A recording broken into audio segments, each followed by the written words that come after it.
What if everything we've been told about autoimmunity is wrong? I'm Elizabeth Yarnell. After awakening partially blind one morning in 1999, a doctor told me my multiple sclerosis would put me in a wheelchair within 10 years. I refused to accept that as the end of the story, so I started investigating. Welcome to the Inflammation Investigator, the podcast that uncovers the inflammation lurking underneath your ailments. Because autoimmune and chronic conditions should not be viewed as death knells when they are actually alarm bells. I'm a traditional naturopath and founder of the Inflammation Academy. And in 2 episodes every week, we dig into what conventional medicine might be missing. If you're living with chronic or unexplained symptoms, this investigation is for you. Your body has been trying to tell you something. Let's start listening.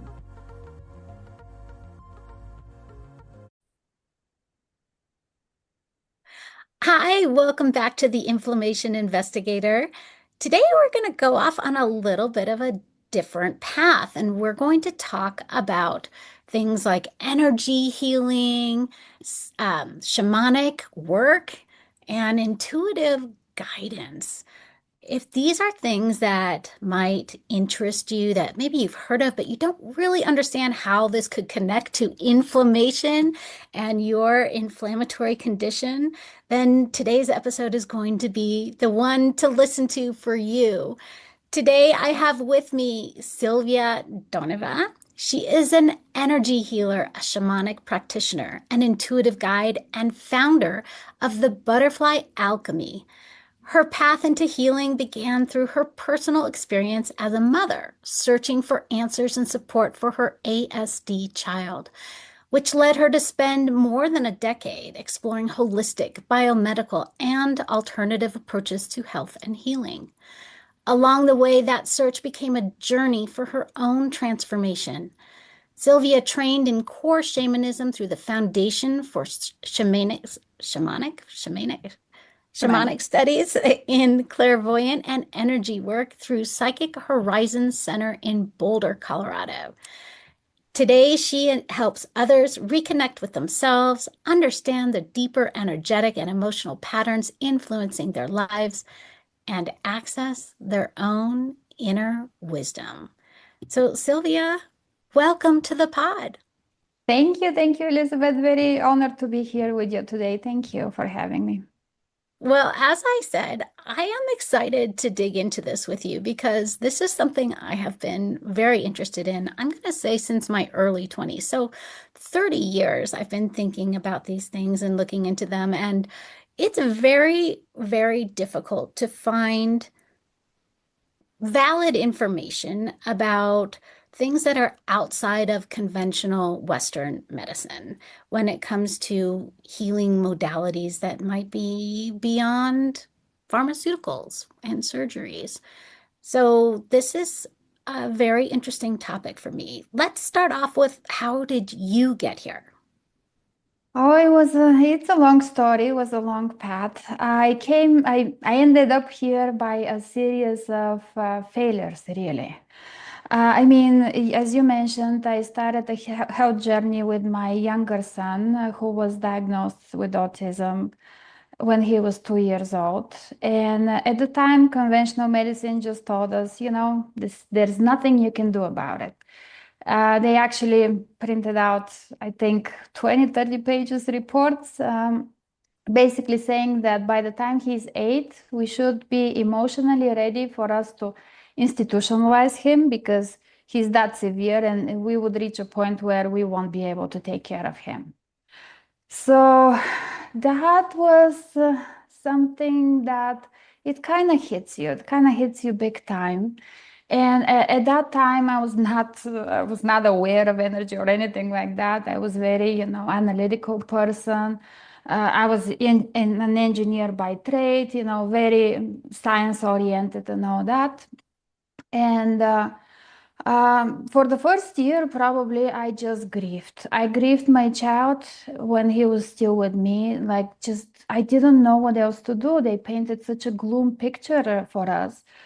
Of course, we went on our own grieving path with my husband, kind of butting heads, secretly probably blaming each other for lack of better things to do. It was not a good year in our life for sure.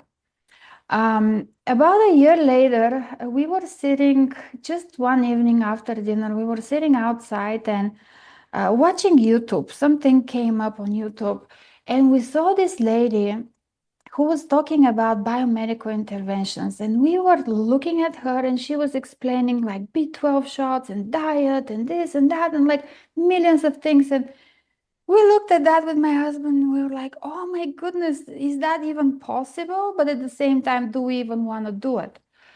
Of course, we didn't believe it because at that time, every mainstream doctor tells you there is no connection between food and brain. And, we didn't know any better. Luckily, we found a functional medicine doctor nearby, and we went on and just to see them, to see what they have in store, and kind of we just went on with open mind and see what can be done. And the doctor told us one simple advice at that meeting. He was very grounded, which I appreciate because we were not ready to take on a lot of information at that appointment. And he basically just told us, listen, there is nothing that you have to lose. Just remove certain foods for 3 months, see what happens. That's it, 3 months. You don't have to change your life forever. You don't have to do anything dramatic. So we removed the usual offenders. We removed dairy, we removed gluten, and we removed soy and corn. And our son went from constant tantrums all day long on the floor, kind of banging his knees, sometimes his head, to almost no tantrums. But the doctor told us you have to reintroduce in 3 months to make sure that this is the culprit. So we did. On the 3 month mark, we gave him, I don't remember what it was, but something with gluten for breakfast. By lunch, he was back into that. He used to be in that state all day long, just sit in the corner and say, and that was all day long. So by lunchtime, he was back in the corner doing that. But the doctor told us we have to follow, so we gave him some more gluten for lunch. And then probably a couple hours after lunch, he was back on the bathroom floor, just throwing himself and banging his knees and his head. And we looked at each other with my husband and we said, there is something to this. Just let's explore it. Let's go all the way and see what happens.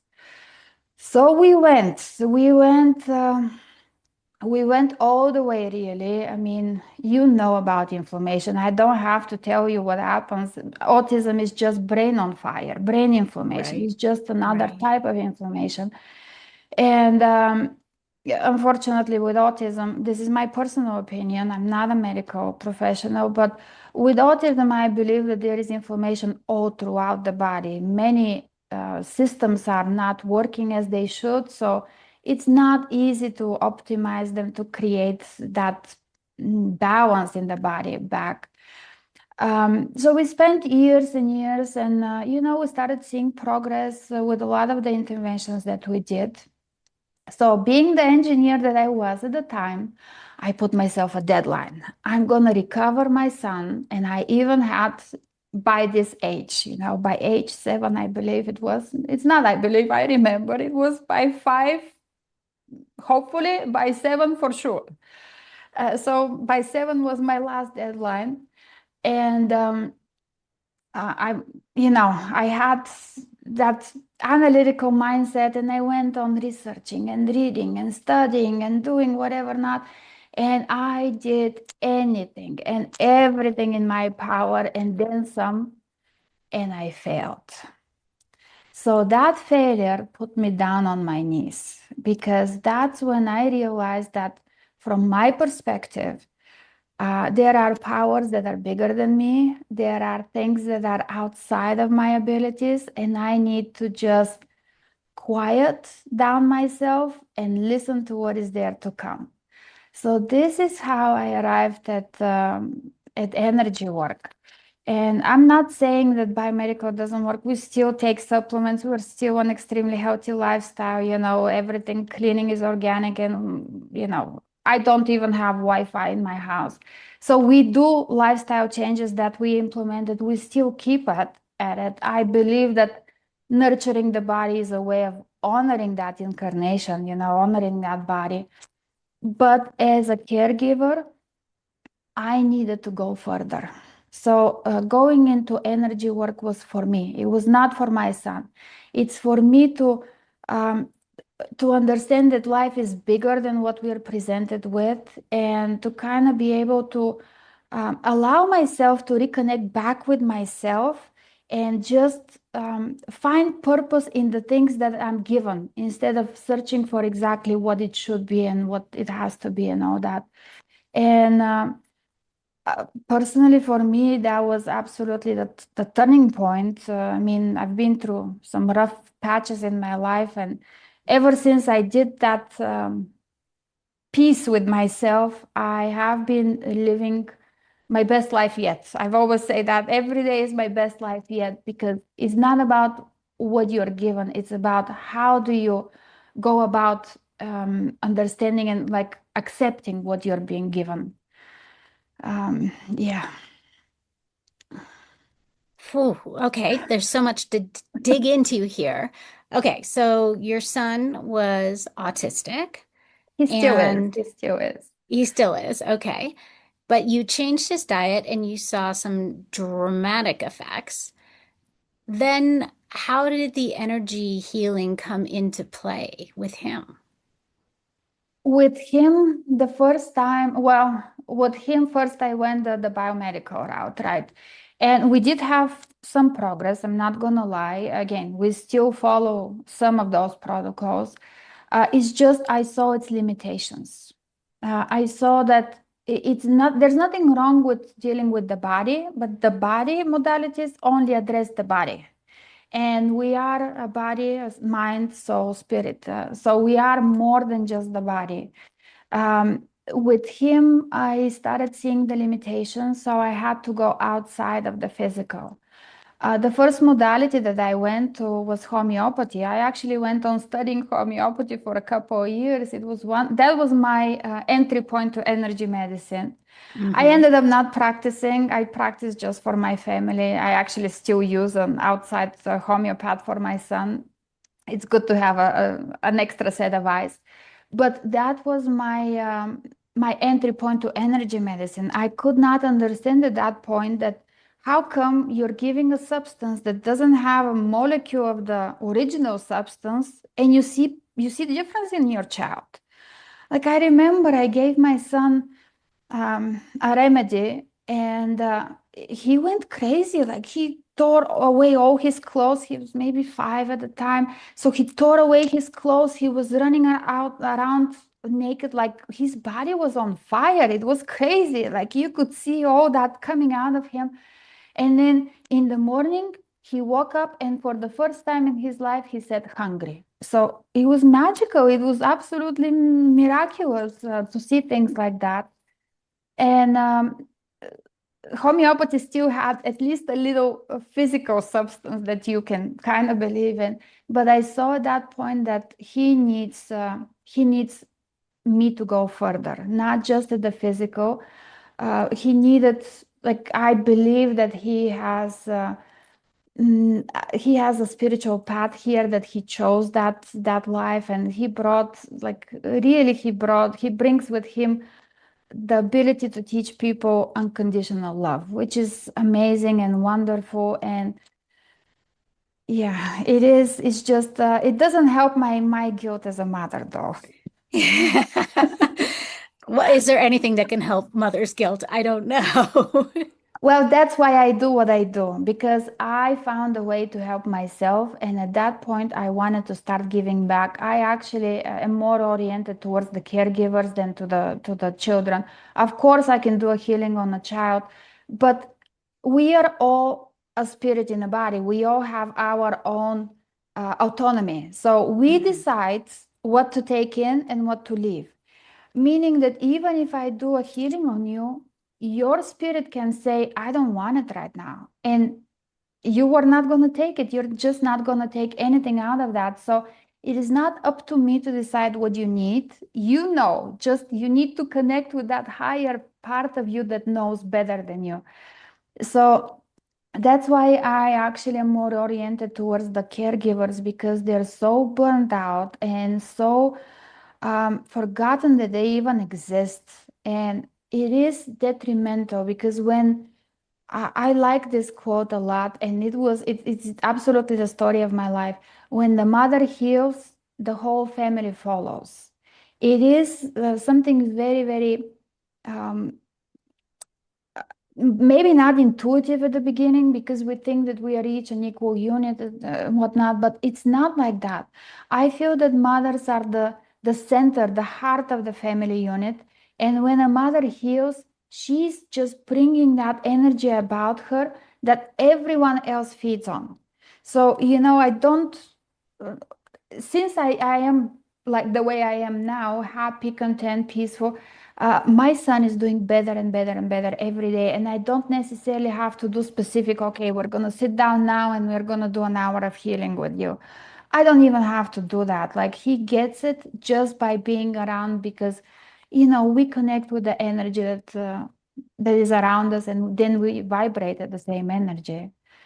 So it's an uplifting experience, just being around. Hope Yes, that I would makes agree sense. with that. And that is something that we don't talk about at all in Western medicine is that vibration that we get from who we associate with, from our surroundings, from our food, everything that has vibrations, and how health is really just our vibrations between our molecules, Mhm. between the atoms in our body. Tell me what else that you do in your practice. Well, what do I do? I do energy healing, different types of energy healing, but um, and I also do shamanic work again. Most of it is healing oriented. Sometimes people want it's called a divination. So it's mostly like people are on a crossroads and they're trying to find out, should I do that? Should I do that? And I'm not giving answers. I'm just uh, giving you a bit more expanded view of the energy at the current time so that you can make your own decision more informed. Um, I do believe that um, people know that we have our higher being with us, and it's just kind of sometimes I'm the bridge between you and your higher self, just so you can see from a bigger perspective what your life is. But ultimately, if I have to put it with one sentence, what I do is I help people connect back with themselves because we are that powerful. We hold all the answers. We just don't listen to ourselves. We don't even know how to listen to ourselves mostly nowadays. Can you describe what that might look like? Is this something you do over the phone, or do you need to like have chanting and dancing? I feel like when people hear the word shaman or shamanic, they think of like rattles and maracas and drums and all sorts of like ceremonial accoutrement. But Yes. is that what you Yeah, see? shamanic is very much ceremonial and is very much almost animalistic at times. You kind Uh-huh. of, it is a way of honoring the spirits by mostly song and dance. Um, I mean, traditionally, there's a lot of ways to enter that altered state of consciousness that you go into for answers. So basically, to enter the spirit realm. Most popular nowadays is through psychedelics.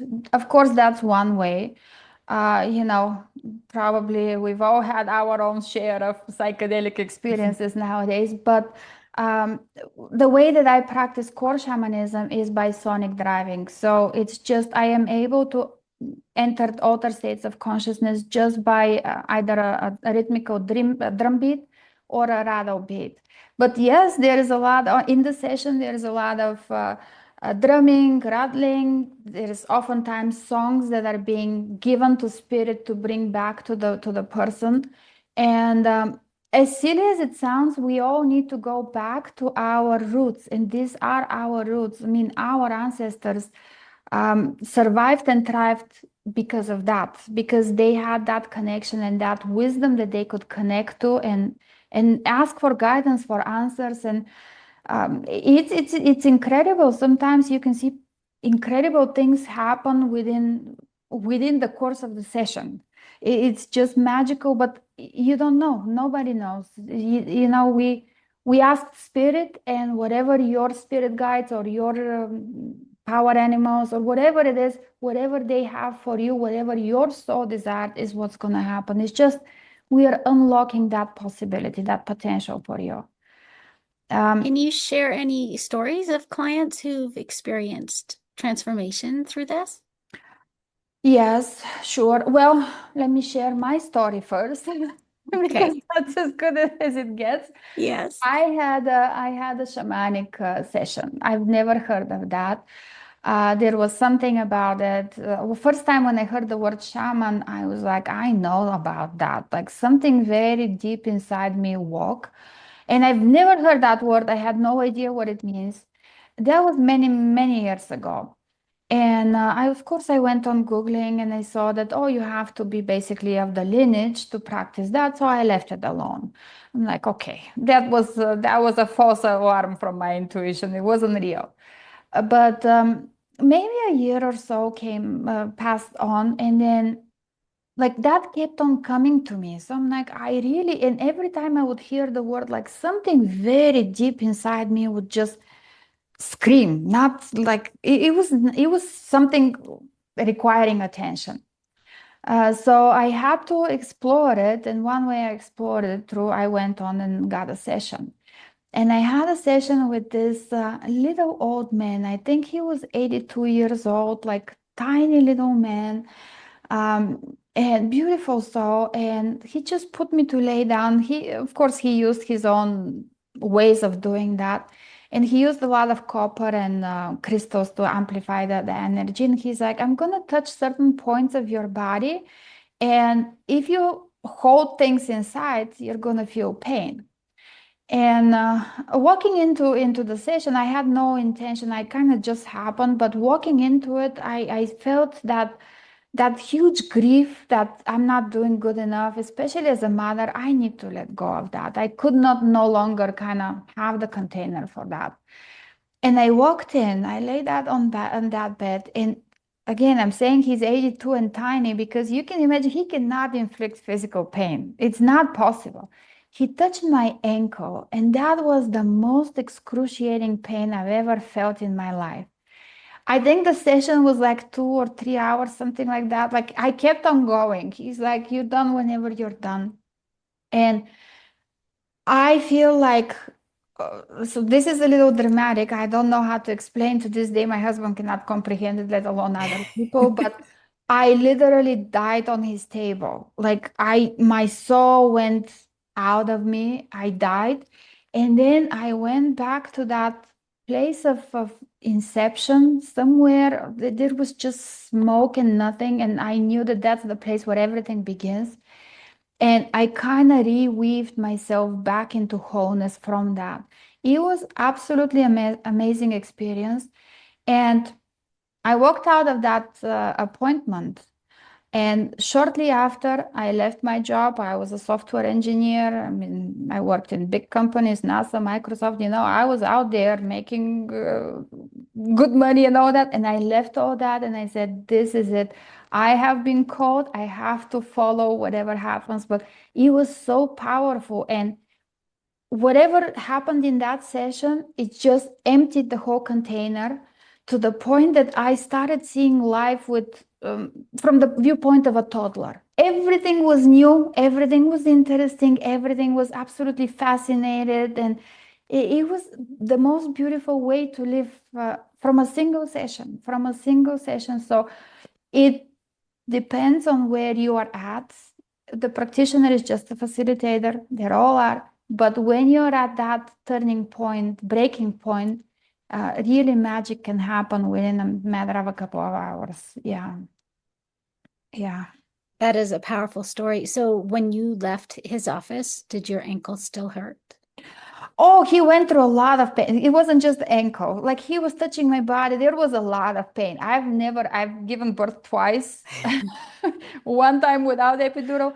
I've never experienced that much pain in my life. Like it was excruciating pain. And I was like, it was almost like what movies would portray as very weird exorcism in a way or something. Like I was screaming on the top of my lungs. It was very, um, like not ordinary session, let me put it this way. But I said I'm ready for it. So whatever happens, I'm ready for it. And I took advantage of being ready for it and just clearing all that out. Yeah, yeah, it was wonderful. And that was a few years ago, and I still remember it as if it was yesterday. It was wonderfully vivid. How can you describe the lingering effects of that single session that you Mm. had?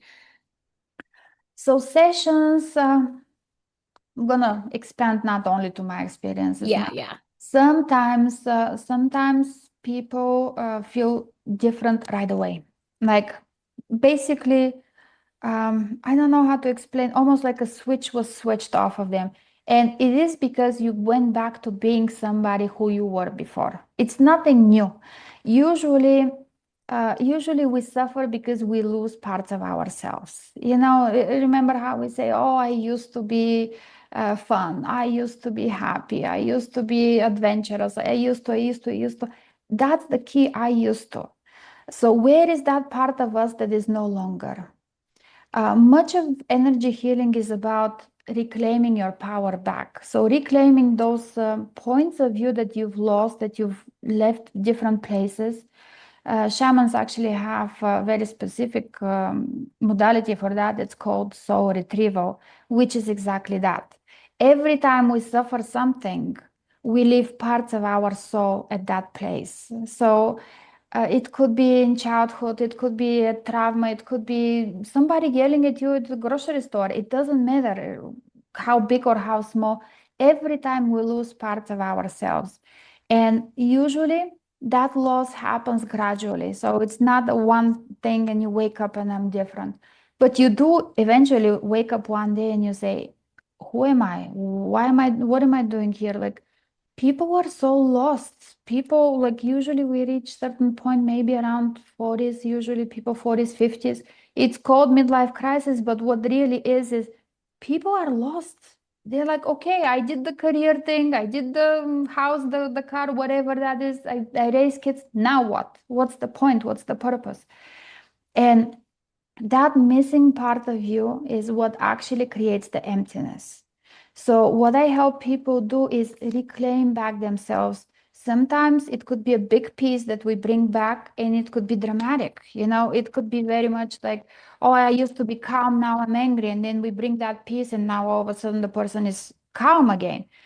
Or it could be little pieces. It could be very subtle, subtle, subtle, but it adds up. So it depends. It depends on the person.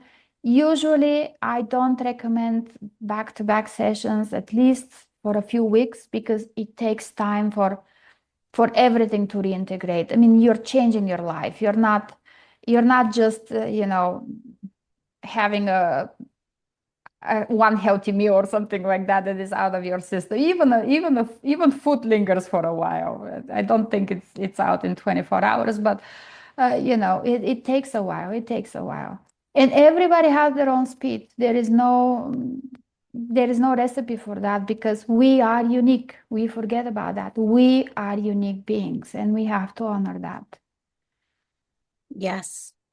So, so you do the shamanic work and then you do the intuitive guidance work. How is that different? Well, it is different. I could. I have a way of providing answers. So intuitive guidance is mostly about people who are kind of on crossroads. They're seeking clarity, some sort of clarity in their life. Oftentimes it's about relationships or about patterns that are recurring in their life. Why is this keep on happening? So people who come to me about intuitive guidance, usually they have reached some level of, um, they've worked with themselves and they have reached some level of improvement, but usually they're bottlenecked. Because especially traditional therapy, there's nothing wrong with talking about it. I have used therapy, but you kind of keep on talking and talking and reliving the same thing, and you don't go anywhere. Like there is no way out of that. It's just sometimes it's even more traumatic because you keep on reliving that trauma. When they come to me with intuitive guidance, sometimes when we look at it just purely energetically, it usually gives a very different perspective to the person. It's very unique to the person. It depends on what their situation is, but more often than not, kind of sometimes even in the first 5 minutes, people are like, wow, it was in front of me and I never saw it. So that kind of reaction is like, I never thought about that. I never saw that this way. And when you have that different perspective, you can go on living your life differently. Sometimes all we need is just a perspective to make peace with whatever bothers us. And sometimes there's energies that are not necessarily ours. We carry ancestral energy, we carry past lives, if depending on the belief system. I'm not here to change anybody's belief systems, but depending on the belief system, we carry energies that are passed down to us one way or another that we're not aware of. So we say, oh, I've always been like this, but we don't know why. Why are we like this? So when we have an intuitive session, we can actually go deeper into that why. And oftentimes people realize that it's not theirs to carry. And once you know it's not yours, it's very easy to let go of. You no longer have that hold around something that belongs to you. So it becomes easy. And again, it can be life altering from a single session, because if you get that one thing, if you hear that one thing, sometimes it could be just 5 minutes that really create that you know snowball effect following for for life. Really, I don't know. I mean, I haven't followed people for life, but it does tend to whatever happens, it happens forever, unless you decide to go back, to revert back. It's not like, oh, you have to keep going. It's not like a pill the doctor prescribes you. If you don't take the pill every morning at 7 o'clock, your blood pressure is going to be high. It's not like that. So whatever changes, just changes. So these sessions don't come with follow-up like, oh, you need to meditate every day or you need to do this and this to make sure that what we worked on integrates or sticks, or does it? Strongly believe that I should meet people as they are. So I very much stand behind that. I can give a lot of advice. I mean, I have nutrition background, I have whatever I can, but I don't tend to unless they want to. I can tell them many ways that they can improve their lifestyle. But I'm not a coach and I don't want to be one, because I want people to have their own power about their own responsibility of owning their life. I do not want to be the person to tell them you need to do this or else. I can give them advice. I can absolutely recommend meditations. I can recommend breath work. I've done it all, cold plunges, saunas, whatever it is. I can recommend and I can kind of tell them which one helps with what if they need to, but I don't do it as a part of my program. I don't tell you, oh, if you don't meditate 30 minutes a day, it's not going to work.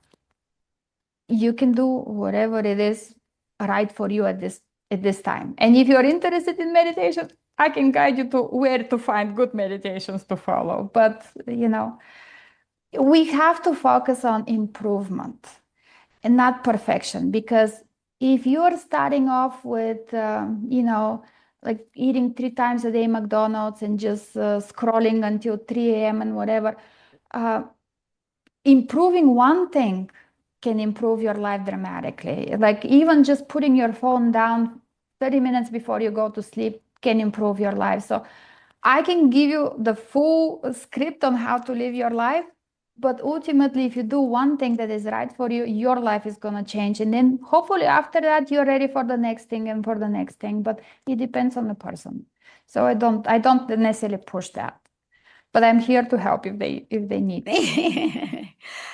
Let's talk about the connection between the emotional, energetic, and physical state of well-being. Mm. I think that is not talked about very much in our Western medicine model. How do you see that? You're very kind to say not talked much. It's not talked at all. Not talked at all. It's True. not talked at all. I think now, recent, kind of lately, people start to realize, and it's talked mostly from the perspective of stress. And stress is a good example. But I mean, for me, we are one. We are not physical body here, and then mental body here, and then emotional body there, and then spiritual body somewhere that nobody even knows where that is. We are all one. So if one body struggles one way or another, it pulls down all the other ones. We cannot have, in my opinion, everything I say is an opinion. This Of is a course. big disclaimer across the board. But in my opinion, we cannot have healthy physical body without a clear mind. So without taking care of the emotions behind it, without taking care of our mental well-being, we cannot really sustain physical body. You can pop as many supplements as you want. If you are in a fight or flight, they're not going to work because you need your system to be uh, in a state that it's ready and willing to accept them. It's not just about forcing input. You have to bring the all the bodies into homeostasis so they can actually accept that healing and um, more often than not heal themselves because our bodies are incredibly intelligent. It's most of the time we just need to not interfere with what's happening. Exactly. I couldn't agree more with that. I think oftentimes we thwart our own healing with these pharmaceuticals and other interventions that we're trying to force into our body and have it be palliative, really, as opposed to healing. It's because we are, sorry, go ahead. No, no, go ahead. It's because. Because we live in a society driven by fear. So Mhm. we are used to be in that fear state. Oh, if the doctor says I have to, if I don't do this, something is going to happen. People don't have their own power of decision. So if you hear online that if you take magnesium, you're going to sleep better, okay, maybe that doesn't work for you, but you heard it, it's got to be right. So religiously, people would take that, whatever pill it is, they would take that pill and they would, sometimes that's good because it makes the belief that it's going to help you actually helps you. But, we fear that if I don't take it, then things are going to get worse. We live in that fear state, and fear does not help anything. Fear is a very low vibration to be in, and it is really not until we reach empowerment. I don't believe that true healing can happen inside us because we cannot we cannot hand off ourselves to somebody else to be responsible. It's about us. As you were talking about that, it made me see the connections between our whole patriarchal societal model of obeying and obedience really is what patriarchy is all about. And as you were saying, oh, I have to take this pill, I have to follow the doctor's orders, and the doctor's going to give me orders so that I can obey that, as opposed to thinking for myself and really assessing what my own body is telling me. It's easier. It's easier, and I've been there as well. It's easier because when you offload that responsibility to someone else, it means that you can never be wrong. So it's feeding the ego very nicely, oh, I don't know, I'm in that little victimhood box. And they told me I have to take this pill. It's not working, but whatever I've been told, I'm doing. So it's easy for people to give away that responsibility just so they don't have to face themselves. I mean, unfortunately, we live in a society where um, I mean, we're trying to distract ourselves from everything life is. Everything you look around, it's all about entertainment and social media and TVs and whatever it is, it's all about distraction. So, what does distraction do to us? It takes away it takes away the vision that we have inside, so we see who we really are and what we need. So, many people, myself including at times, we go through the life just, riding the wave and waiting for things to happen. And disconnection, that is disconnection from the self. That is something that our society needs a lot of work on as a collective, not just individual people. So, are you feeling that chronic illness and inflammation comes from that disconnection within yourself? I have an interesting theory about that. So, I definitely believe, on a spiritual level, I definitely believe that illness comes to wake you up to something. It's usually to tell you that something, the way that you're living, one way or another, is not your path. Whether it's, for example, you have a certain diet and you get indigestion every time you eat. Well, your body is trying to tell you that lifestyle is not for you. Similarly, if you are depressed, unhappy, whatever it is, your soul is trying to tell you whatever you're doing, that's not right for you. You need to find your own path. So everything that happens around us is really it's not trying to punish us. Life is not trying to punish us. Life is trying to push us in the direction that is meant for us. It does not have to be glamorous. It does not have to be something special. It is whatever it is the right thing for you. And because that's when you have that peace inside. You're no longer chasing, you have everything that you need. You're in kind of wonderful state.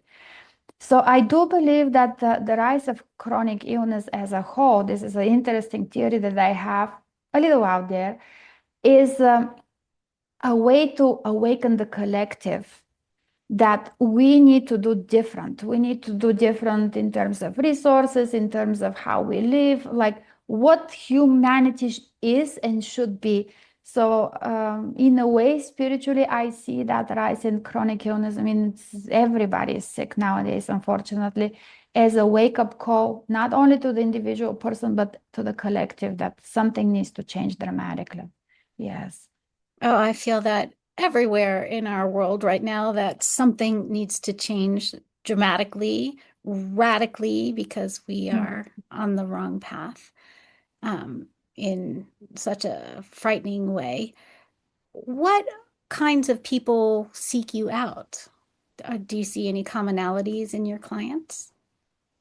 Usually older souls. That's pretty much a given, and there is nothing wrong with that. I mean, we all have been young souls and older souls, so uh, you know we're not better than others in any way. But usually older souls, usually people who um, have been through a lot. Like I see a lot of people with deep traumas, and oftentimes that trauma was given to them, like a lot of childhood traumas or deep, like even my story with my son, like I didn't ask for it. It's Hmm. not like I went out and did something. I did everything right, everything to the book.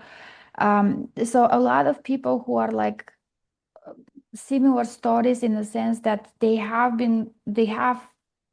kind of above average in terms of hard lives, if I can even compare that.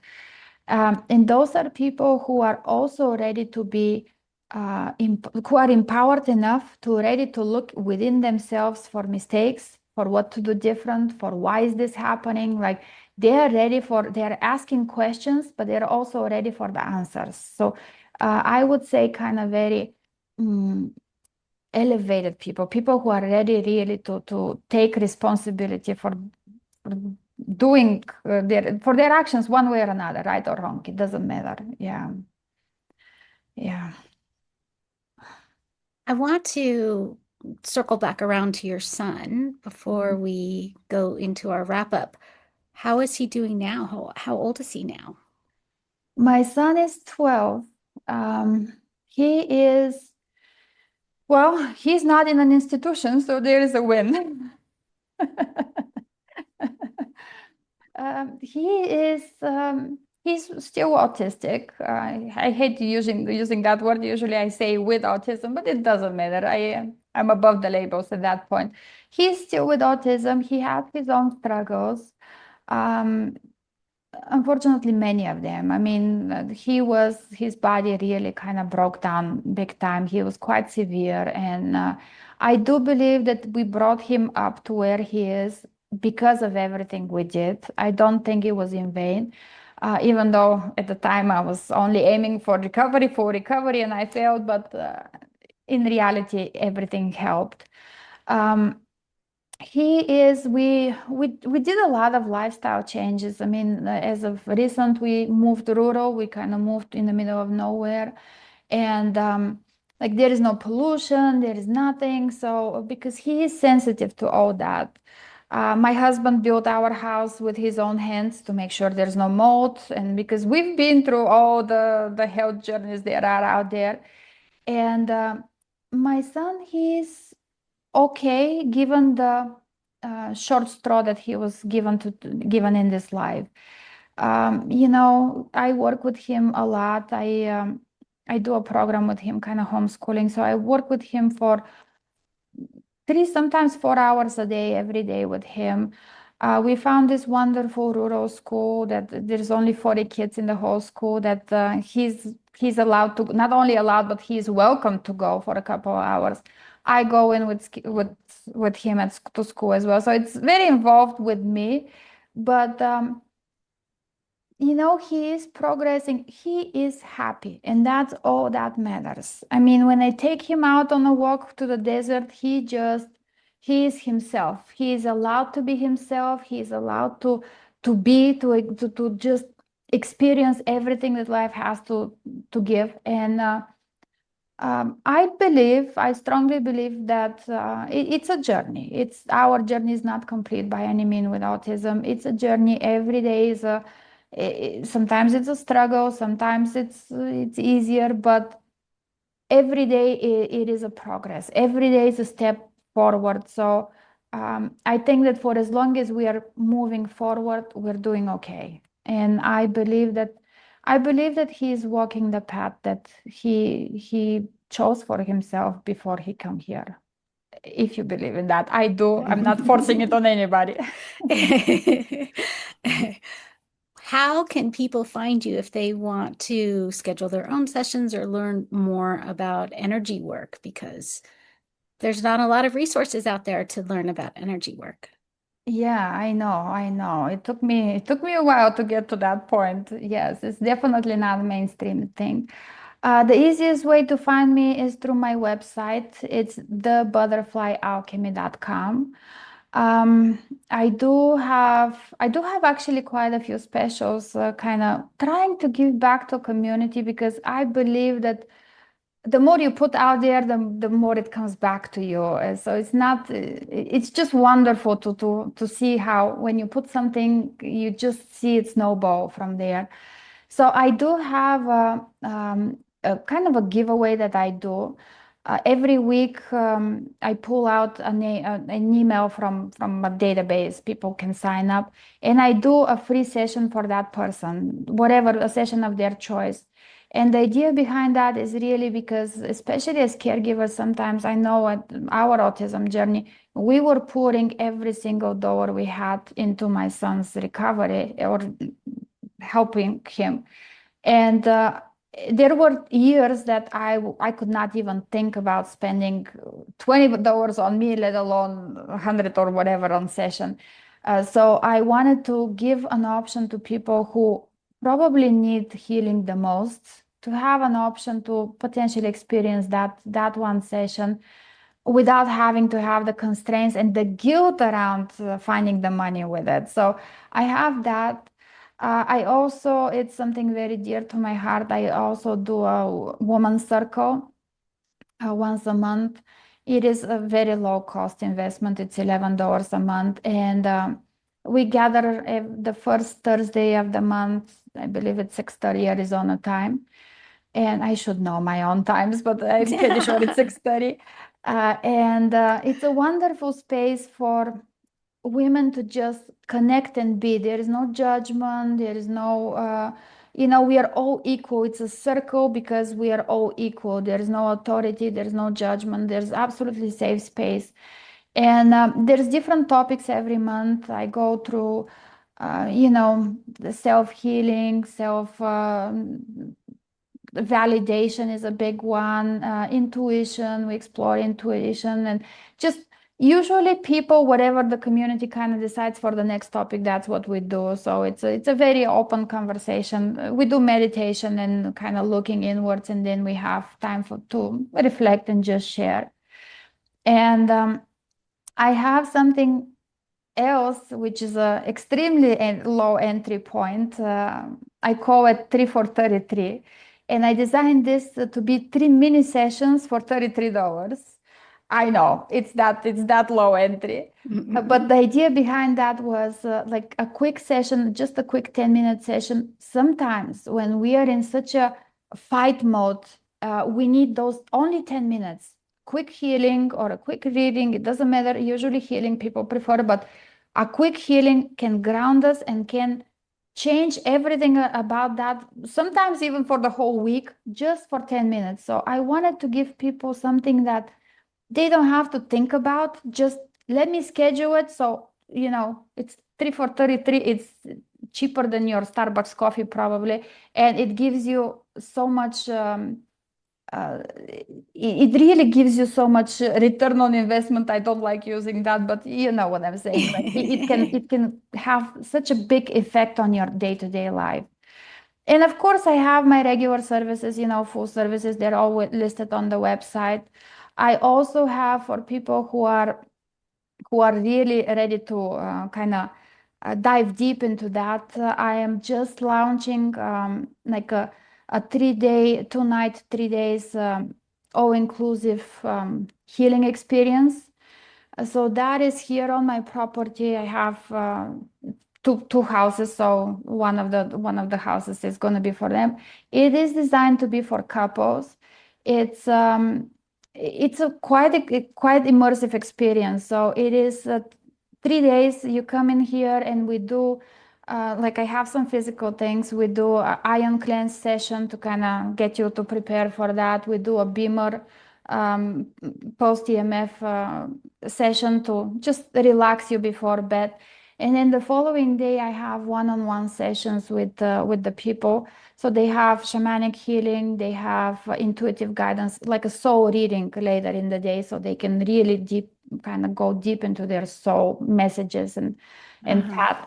And then the following day is we also have energy healing, like all inclusive organic meals. Everything is paleo. It could be keto. It could be GAPS. You name the diet, I can cook it. It's no problem. But that is something wonderful. I think for people who are ready to go deeper into their healing. I call it the Return to Yourself weekend because that's the aim to it. That you just take those 2-3 days and you really kind of can reconnect back with yourself and go back and be in society with a lot more security of who you are and peace about that. I feel like that is something that so many people in this world lack, right? They Mhm. they're unsure of really what their purpose is and why they are here and how to move forward with what they're doing and if that's the right thing to do. I can really see the value in this type of retreat. Mm. Sounds appealing to me too. Thank you. Well, I'm here. It is really a wonderful experience, and it's very, very like it's really guided towards you rediscovering yourself. I mean, I'm not, obviously I offer sessions and everything, but it's not meant for me to be on top of you all the time. Like there's Uh-huh. plenty of time to just reconnect. We're kind of remote. We're on 40 acres, but with no neighbors to three sides. So it's really open space, view for miles. It really, even Jesus went to the desert to find the answers, to find that quietness. So I believe that this is a wonderful place to do that. And um, like really, I can see people walking um, completely reborn in a way. Not only all of the work that you're doing with them, but even just being in a place where there are dark skies, right? Mm. And no EMFs, no Wi-Fi, no waves coming at you. Those are experiences that are hard to come by these days. Oh yeah, I mean, I force my lifestyle to everybody who comes in here because not because they have to, but because this is the way we live. Uh, the house is hardwired. This one, including, even though it's not only our house, we have switches that you turn off, even the power to the bedroom outlets at nighttime, so you really can rest and recover better than in the cities. It's totally different. And yes, the Milky Way is right over here, and it's beautiful. You can really see the Milky Way. Yes, it is wonderful. I love it. I hope, and I think that people need that break from the cities, even if it's not for such a immersive experience. Even if it's just for a couple of days, they need to disconnect from the hurriness and just connect back with nature and just have some time for themselves to really be, because when we are in the city, we're not existing. We're just running around doing things. Yeah, Yes, yeah. yes, that is, I think, a very appropriate description of how we've built our modern world, right? We're always busy. We are always surrounded by everything, and there is no escape. We don't It is even, frowned upon to not be busy. By right, society, we are taught that we have to be busy, we have to be productive. I mean, who came up with that idea that multitasking, not only we have to be productive all the time, busy, but now we have to do two things at a time. Like, why? We, right, yeah. right. That one I blame on capitalism. That's a whole nother conversation. That's a whole nother conversation for sure. Yes. Sylvia, thank you so much for coming on the podcast today. I think that this is a very interesting conversation and can really open people's eyes as to the a different type of modality for healing from their chronic inflammation, their autoimmune issues. Especially, I love the focus on the caregivers because those people do the thankless job and they never get a break. Yeah. Yeah. Thank you. Thank you Nope. so much for Yes. having me. It was absolute pleasure to talk to you. It was wonderful. Thank you. Thank you. And we will talk again. Sounds good. And that's another case filed on the Inflammation Investigator. Remember, every symptom is your body's way of communicating. We just need to learn the language. If today's episode sparked something for you, I want to hear about it. Share your own investigation discoveries with me on social media at Elizabeth Yarnell, or find me at elizabethyarnell.com. Your experience could be exactly what another listener needs to hear. And make sure you're subscribed so you never miss an episode. And here's the thing about investigations: they work best when you're not going it alone. If this podcast is helping you uncover the answers you've been searching for, please like, rate, subscribe, and review, and share it with someone who needs to hear this message. As a new podcast, these actions mean more than you know. Want to dive deeper into your own inflammation investigation? Head over to inflammationinvestigator.com, where you can take my free inflammation quiz to uncover which hidden triggers might be affecting your health. Until next time, this is Elizabeth Yarnell, your inflammation investigator, reminding you that the solutions to your health issues are out there. Let's find them together.